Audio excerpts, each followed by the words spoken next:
Assalamualaikum warahmatullahi wabarakatuh. Sampurasun. Dulur dangu sadaya di mana bae ayana, wilujeng patepang dangu di sareng Mang Otong. Di acara dongeng Sunda, acara nu dipikadeudeuh urang sarerea. Ditepasna dongeng Mang Otong channel. Kumaha kabarna dulur dangu sadaya? Mugia sarehatnya, sehat lahirna oge batina. Tuluy urang sadaya ulah bosen siling duakeun supados kahirupan urang di alam dunia dipinuhan ku barokah timantena oge aya dina jalan anu sae anu dipikarido ku anjeunna. Amin ya robbal alamin. Hatur nuhun kanggo dulur dangu sadaya anu satia mancos satia ngadangukeun dongeng-dongeng emang, oge nu satia ngarojong, nu satia ngadepongan kolom komentar. Hatur nuhun ka dulur dangu sadayana. Oge kangge dulur dangu sadaya nu nembean pisan nepangan channel Mang, mangga di subscribe-nya, tuluy ditoel tombol loncengna supados aya pemberitahuan atanapi notifikasi lamun Mang ngalajengkeun hanca dongeng nu katunda. Teras diacungkeun jempol bagusna, kritik lan saran diantos pisan ku Mang di kolom komentar. Teras muntiasa mah di-share, dibagi-bagikeun di sosial media dulur dangu sadaya. Boh di Facebook atanapi di WA, di Instagram. Hatur nuhun tina pangrojong dulur dangu sadaya. Hayu urang teraskeun hanca dongeng nu katunda dina jejer carios Dadamit Leuwih Buyut bagian nu ka-35 Yasana Ki Dagar. Ulah hilap cur cikopina kaparayun. Hai tot.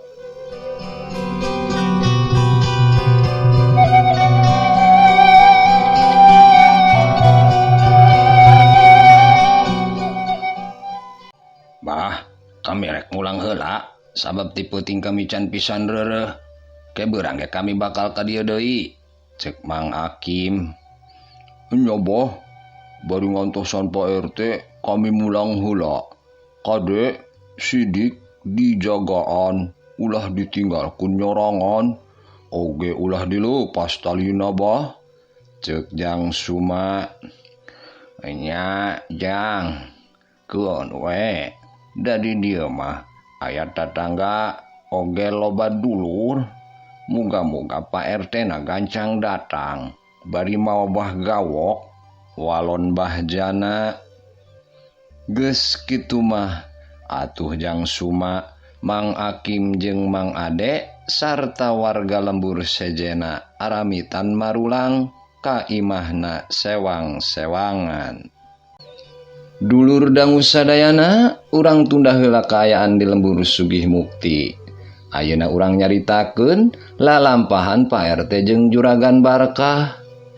Gancangna carita samemeh tengah poe Pak RT jeung Juragan Barkah teh geus tepi ka imahna bah gawok, malah mah geus ditampa ku nu boga imah.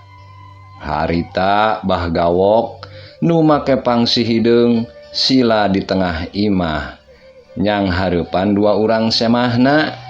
Bah gawok unggut-unggutan bari ngusapan janggotna sawaktu ngaregepkeun naon anu dicaritakeun ku Pak RT jeung Juragan Barkah.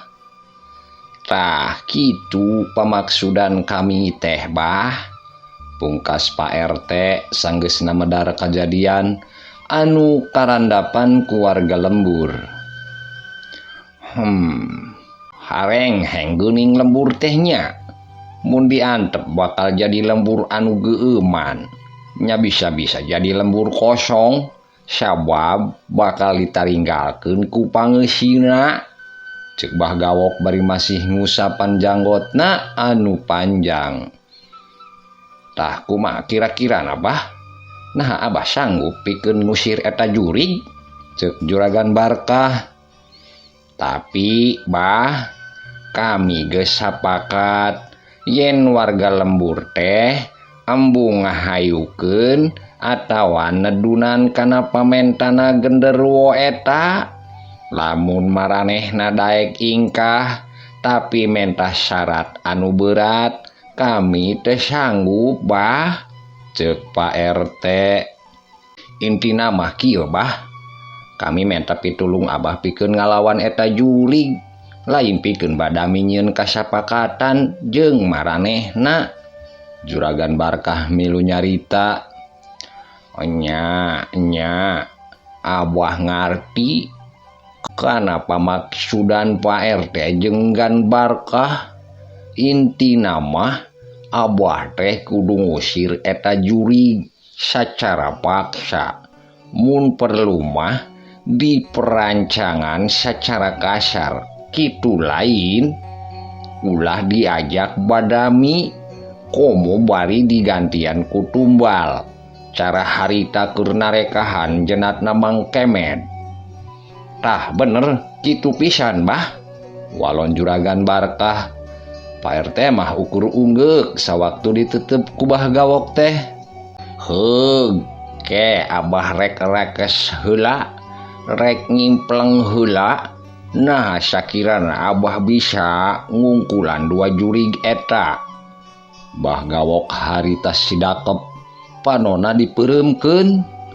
Pak RT jeung Juragan Barkah jarempe teu wani cacarita deui sabab bisa ngaganggu ka Bah Gawok anu keur muja semedi. Meunang saparapat jam kakarak Bah Gawok beunta, sirahna unggut-unggutan. Si kuntil anak mah elmuna hengker, sigana Pak RT ge masih sanggup pikeun nyang hareupanana. Tapi lamun makhluk genderuwo manehna mibanda kasakten anu leuwih luhur. Tapi ulah salempang Abah boga antina, manehna moal sanggup nahan kasaktian keris lodra paksa pusaka Abah. Nam urang mangkat ayeuna keneh, lila-lila teuing mah bisi lelembutanana jang sidik kalarung sasab di alam goib. Ceuk Bah Gawok bari jung nangtung tuluy ngaleos asup ka kamarna.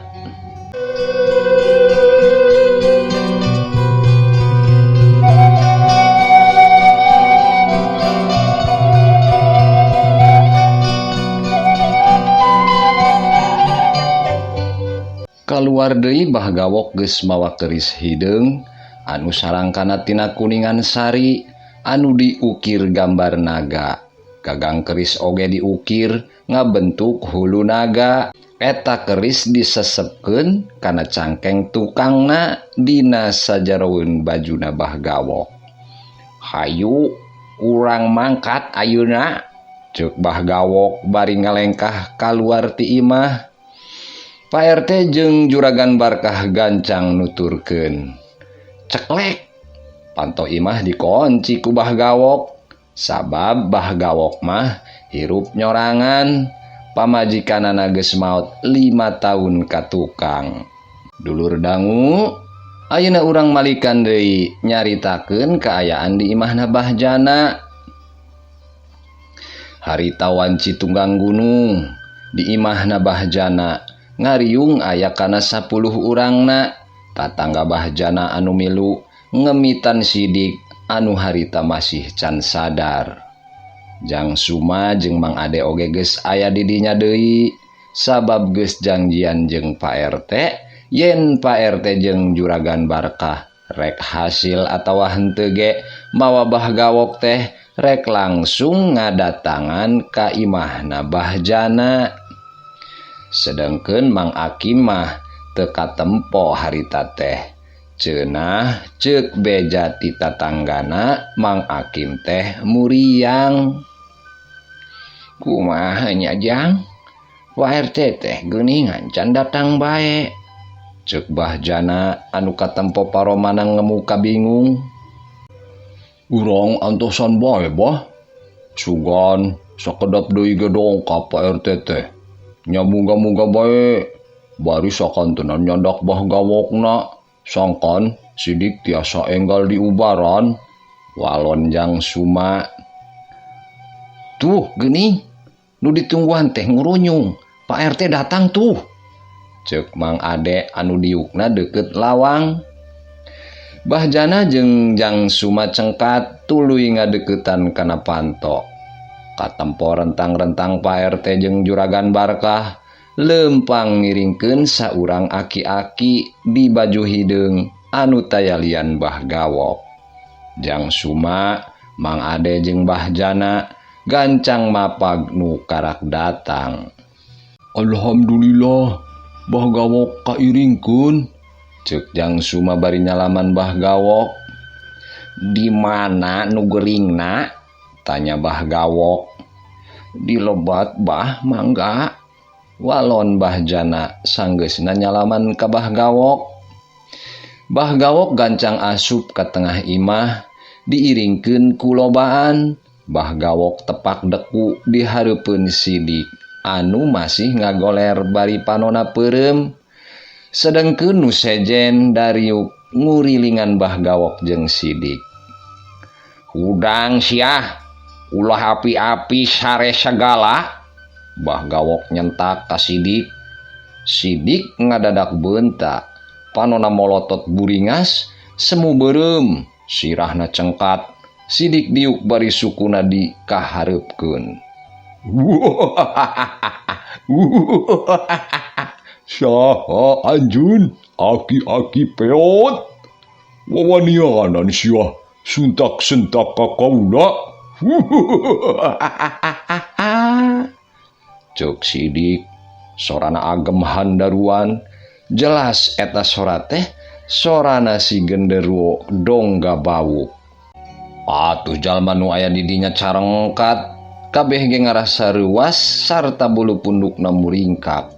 Ukur Pak RT, Juragan Barkah, Mang Ade jeung Jang Suma anu katempo masih tenang teh. Kuring Gawok ngahaja datang pikeun ngusir anjeun ti waruga ieu budak. Gancang kaluar siah, hayo kaluar indit ti warugana ieu budak.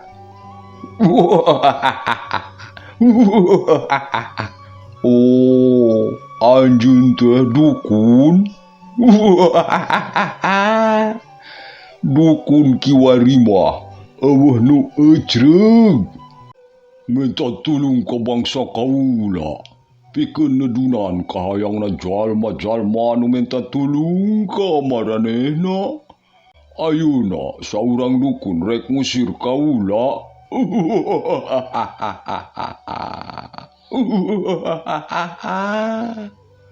Teu sakabeh dukun kawas kitu deuleu. Kumaha jalmana? Loba keneh dukun anu balener ge. Halah. Make jengang les sagala. Nu masih ucrug mah paling ge dukun beranak alias paraji jeung dukun urut. Dukun-dukun sejenna mah sarua, sasab, siga anjeun. Ulah nyarita ka mana karep sia. Gancang kaluar tiraga ieu budak. Hayo kaluar. Sentak Bah Gawok rada ambek sabab bisa kompet daunkeun jeung dukun-dukun sasab. Lamun kaula embung indit, emang narek naon anjeun?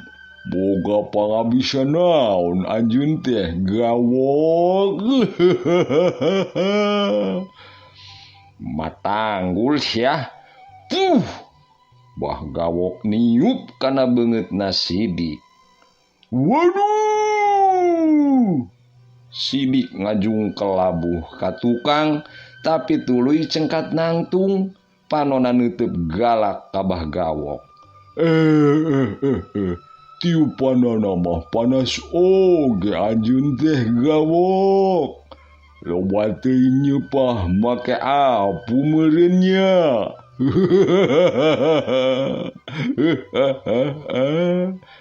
Disangkana aing rek sieun ku tiupan samodel kitu. Kaula ge bisa dulu. Sidik ngabekah ke arah bah gawok. Galombang angin tarik ngadius ke arah bah gawok. Bah gawok satekah polah nahan, bari dua leungeunna diangkat dihareupeun sirahna. Kaca jandela ngageber, prak prak prak. Kacana kola leupasan. Tuluy ragrag kaluar para reupes. Pak RT jang sumajeng juragan Barkah nu diuk tukangeun bah gawok tinggara jeleng nyingkah ka sisi. Tapi namang ade mah elat, awakna ngajungkel, tuluy sirahna tidak gor kana kusen jandela. Aduh, tobat. Sirah Mang Ade benjol, gancang dikenyang kujang suma. Sedengkeun bah gawok, dua leungeunna ngagentak ka hareup, bari meber. Wup, des, dayagdag, blug. Sidik labuh ka tukang. Lumayan gawok, anjeun boga pangabisa oge. Tapi ulah ngarasa gagah, kaula can eleh dulu. Kadenge sora si genderuwo ngaliwatan biwir Sidik anu harita keurnang karak bengkang. Awak Sidik katempo ngageter, lalaunan awak ngalayang, naik aya kana sameterna, bari tetep dina kaayaan ngagoler. Jalma nu nyaksian, kabeh ge ngarasa heran campur reuas, jeung sieun nyaksian eta kajadian. Sabab kakarak harita aya kajadian samodel kitu di lembur Sugih Mukti. Kade ulah aya jalma disatukangeun Abah, ceuk bah gawok. Pak RT jang suma juragan Barkah jeung Mang Ade gancang pindah tempat ka sisi belah katuhu bah gawok deukeut ka lawang panto.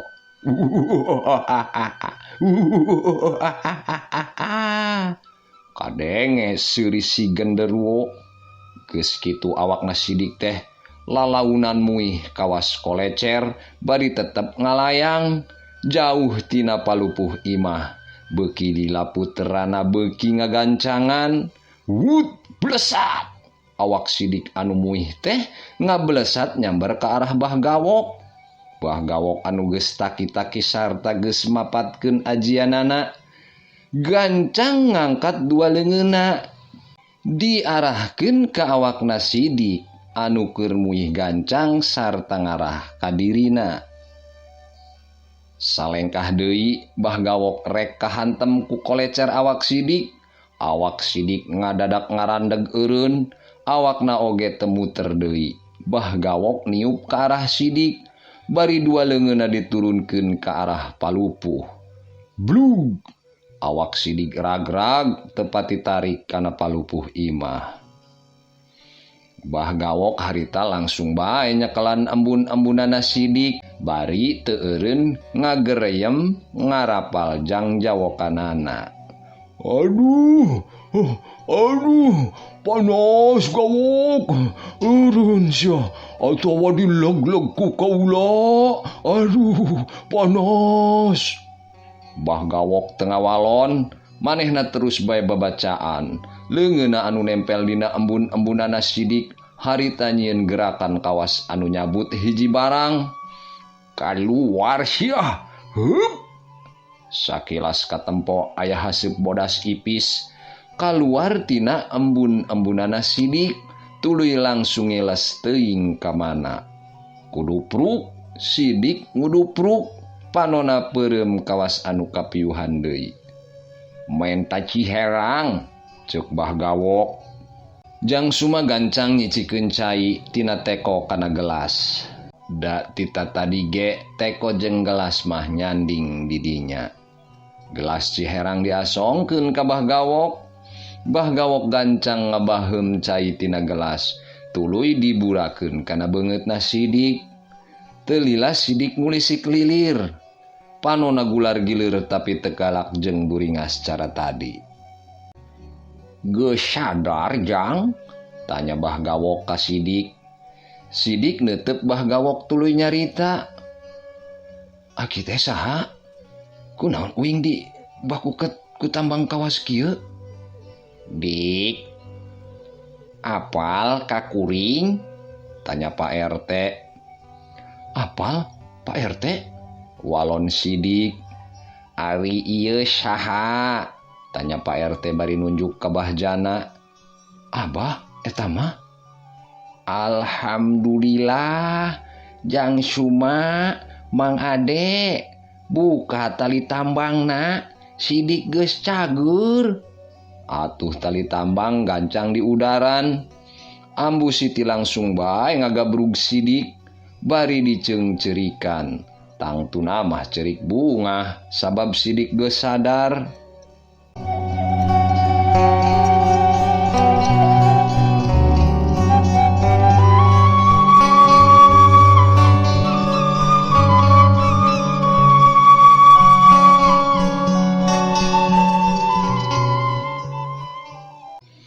Bah Gawok, Juragan Barkah, Jang Suma jeung Pak RT ngariung di imahna Pak RT. Pikeun badami musawarahkeun ngeunaan ngusir jurig tea. "Kumaha Bah? Irah Abah rek ngusir kuntilanak jeung genderuwo eta?" tanya Juragan Barkah anu katempona sumanget pisan.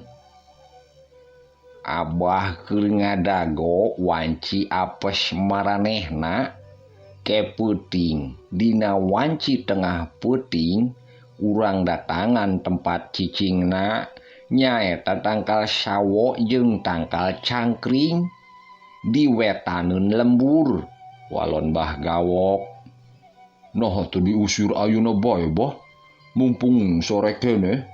Cenah mah bangsa gaib eta lemah, salila panon poe masih aya mah Bah," ceuk Jang Suma. "Bener, ngan bae kusabab maranehna ngarasa lemah eta, maranehna moal aya di tempat, maranehna nyaramuni di tempat-tempat anu sepi jeung tiiseun. Dina ayana ge maranehna moal muncul sarta hese dipancingna." "Bener oge nya Bah. Jadi ke peuting urang sararea ngadatangan tangkal sawo jeung tangkal cangkring. Ngerahkeun warga lembur atawa henteu Bah?" tanya Jang Suma deui. "Teu kudu Jang, cukup urang bae, teu kudu loba-loba teuing jalma. Da lain moro bagong, malah lamun loba jalma urang bakal ripuh engkena, sabab bisa bae jurig-jurig eta nyurup ka warga lembur sarta ngagunakeun warugana pikeun ngalawan urang," walon Bah Gawok. "Bah, naon bae nu kudu disiapkeun pikeun ke peuting teh?" Pak RT ayeuna mah anu tumanya.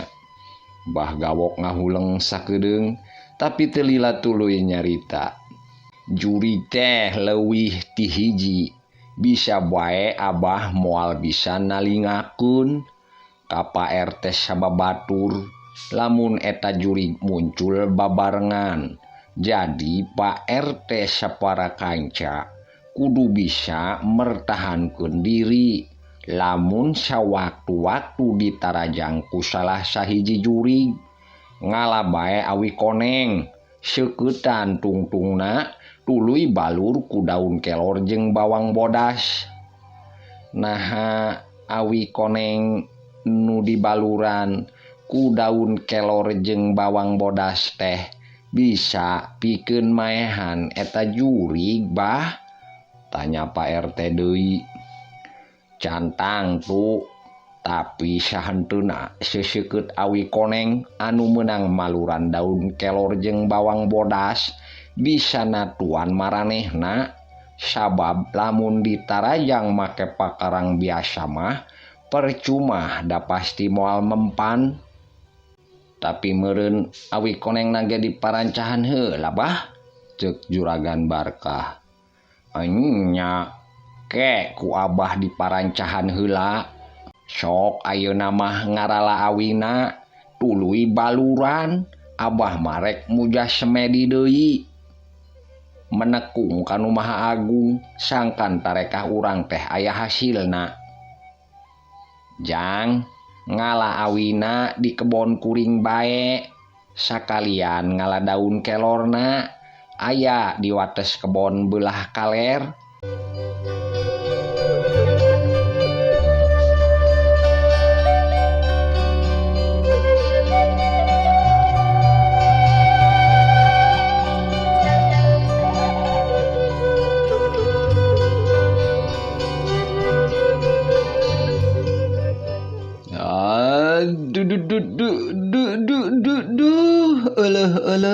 Hai tot